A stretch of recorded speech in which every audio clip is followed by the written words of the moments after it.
On Tribe this week, UFOs, the truth is out there. Look good for less.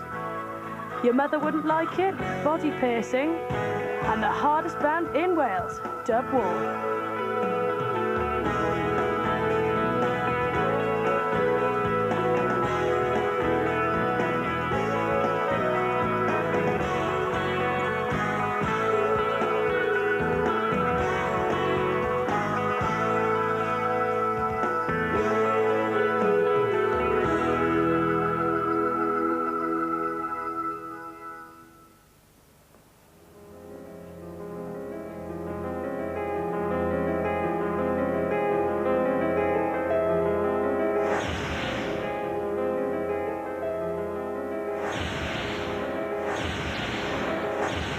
The proof, the evidence, this is what we've been looking for. We're deep in the bowels of HTV where they shelve all their programs.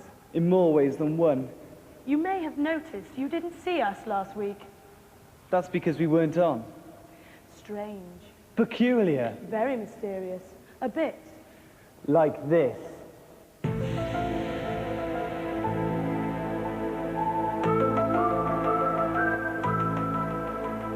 I would say that there is absolutely, certainly UFOs over Wales.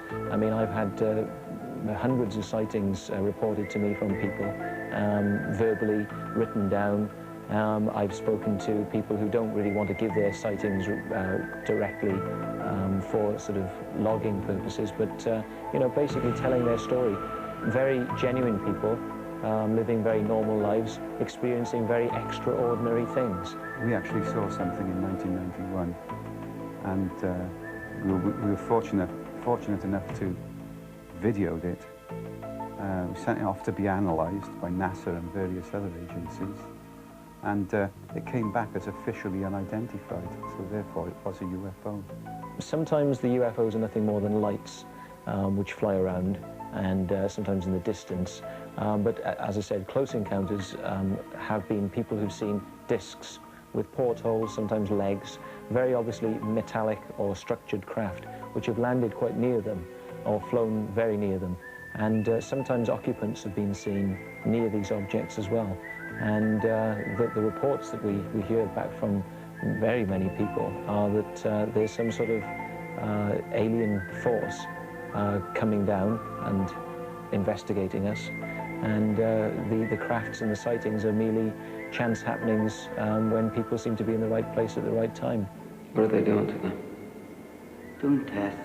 There's a group of people out there that have gone through exactly the same thing. As weird and as, you know, you've really got to push your mind to believe in this sort of stuff. But nevertheless, these people don't lie. Something's happening to them, definitely, because as I say, it's happening worldwide. When people say they've seen alien beings coming into their room, taking them away and sort of probing them with instruments on board craft in a medical environment, when you hear stories like that, it starts to become a bit sinister and maybe should be taken a bit more seriously. We've looked at evidence intently, you know, for the last 6 years, become obsessed with the subject, and the amount of evidence out there far outweighs any non-evidence, if you like. And we're all wondering why it's not on the news at 10, because there is evidence on amateur camcorders, there it is. And I mean, it's very unusual things that people are filming. Hold on! I need your help! We found that people didn't really know what was going on other than what the media presented to them. And normally that was ridicule or, you know, really sending it up in the papers or something. And we thought, well, it's not like this subject's not like this. So if we put a conference on and get speakers from all around the world that know what they're talking about, then people can see for themselves what's really going on without the media hype. Whatever it takes, I'll find out what they did to us. We've got 10 speakers coming. We've got Nick Pope coming from the MOD. He's going to be giving his views on what he's found out. He's convinced that there are UFOs in our airspace, and they're not just UFOs, but they are extraterrestrial craft.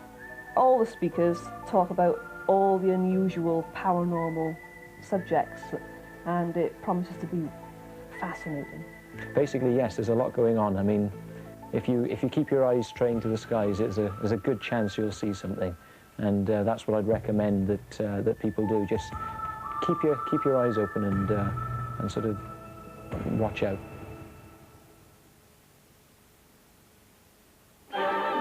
Where's Snorkel Man?